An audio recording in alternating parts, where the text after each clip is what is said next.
হরে কৃষ্ণ ভক্তগণ, শুভেচ্ছা নিও। আশা করি আপনারা ভগবানের কৃপায় ভালো আছেন। সকলে যেন কৃষ্ণমতে মতে হয় এই কামনা করে শুরু করছি পবিত্রারোপণী একাদশীর ব্রতকথা। এই একাদশী ব্রতকথা এতই মাহাত্ম্যপূর্ণ, তার শোনামাত্রই বাস্তব নামক যজ্ঞের ফল লাভ হয়। এই একাদশী ভিডিও শুনলে সকলেরই পাপ ক্ষয় হবে। এই একাদশী হচ্ছে 24 আগস্ট সোমবার। রবিবার একাদশী যদিও থাকে, তবুও সোমবার ব্যঞ্জনী মহাদ্বাদশী যুক্ত থাকায় সোমবারই একাদশী করতে হয়। ব্যঞ্জনী মহাদ্বাদশী যুক্ত থাকলে একাদশী না করে দ্বাদশী ব্রত করলে সহস্র গুণ বেশি ফল লাভ পাওয়া যায়, তাহা শাস্ত্রে বলা হয়েছে। একাদশীর দিন খুব ভোরে ভোরে উঠে নিত্যক্রিয়াদি করে স্নানাদিকে শেষ করবেন। একাদশী রাতের আগের দিন কি করবেন? রাতে খাবার পর দন্তমার্জন করে নেবেন। আচ্ছা, অনেকের সংশয় আছে, একাদশী যদিও রবিবার, তাহলে সোমবার কেন করব? কিন্তু ভারত বাংলাদেশে পড়ছে সোমবার একাদশী, তাহা পঞ্জিকা মতে বলা হয়েছে। আমেরিকাতে পড়ছে 23 আগস্ট রবিবার। এটা হচ্ছে পবিত্রারোপণী অর্থাৎ পুত্রদা একাদশী। এই একাদশী করে মহেজিৎ রাজা পুত্র সন্তান লাভ করেছেন। অনেকের মনে সন্দেহ আছে, আমাদের তো পুত্র সন্তান আছে, আমরা কি ব্রত করতে পারবো? হ্যাঁ, অবশ্যই পারবেন। এই একাদশী ব্রত করলে পুত্রের দীর্ঘায়ু লাভ হয় এবং পুত্রের মঙ্গল লাভ হয়। যারা অপুত্র তারা তো করবেনই, সবাই এই একাদশী ব্রত করতে পারবেন। এই একাদশী করলে আমাদের সহস্র গুণ ফল বৃদ্ধি হয় এবং বাষ্পবায়ন যজ্ঞের ফল লাভ হয়, তা শাস্ত্রে বলেছে। এখন মহারাজ যুধিষ্ঠির শ্রীকৃষ্ণকে বললেন এই একাদশীর মাহাত্ম্য জানানোর জন্য। তখন শ্রীকৃষ্ণ যুধিষ্ঠিরকে বললেন, মহারাজ আপনি কৃপা করে মন দিয়ে তাহা শ্রবণ করুন। দ্বাপর যুগে মহিজিৎ নামে এক রাজা ছিলেন।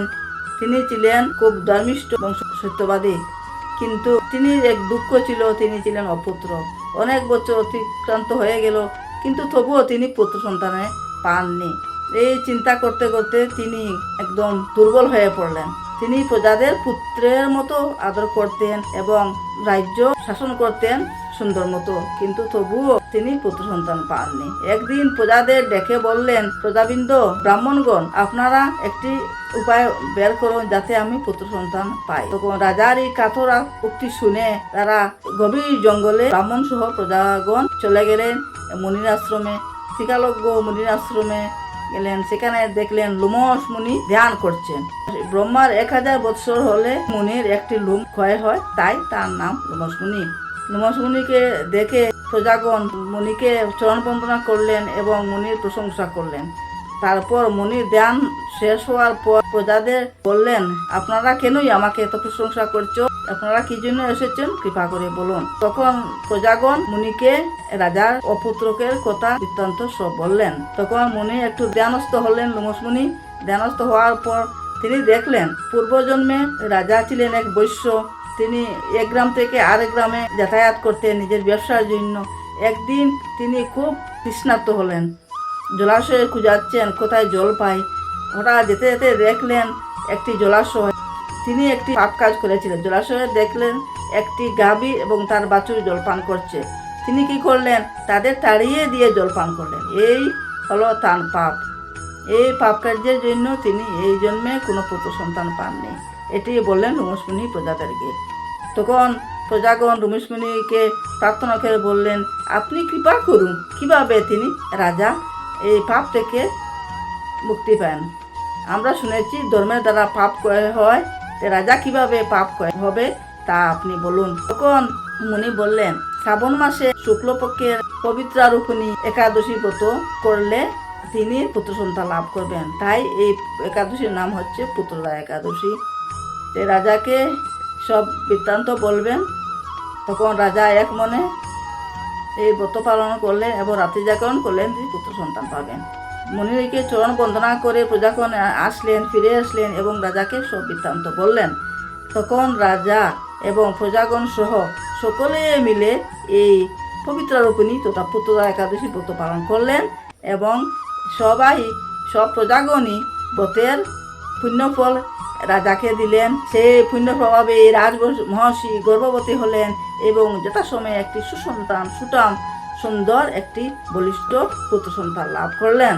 এই হইল পুত্রদা একাদশীর ব্রতকথা। এই ব্রতকথা শ্রবণ করলে সহস্র গুণ ফল বৃদ্ধি হয় এবং সংসারে যত পাপ কাজ সব নষ্ট হয়ে যায় এবং বাষ্পীয় যজ্ঞের ফল লাভ হয়, তার শাস্ত্রে বলা হয়েছে। এখন হলে ব্যঞ্জনী মহাদ্বাদশী ব্রত।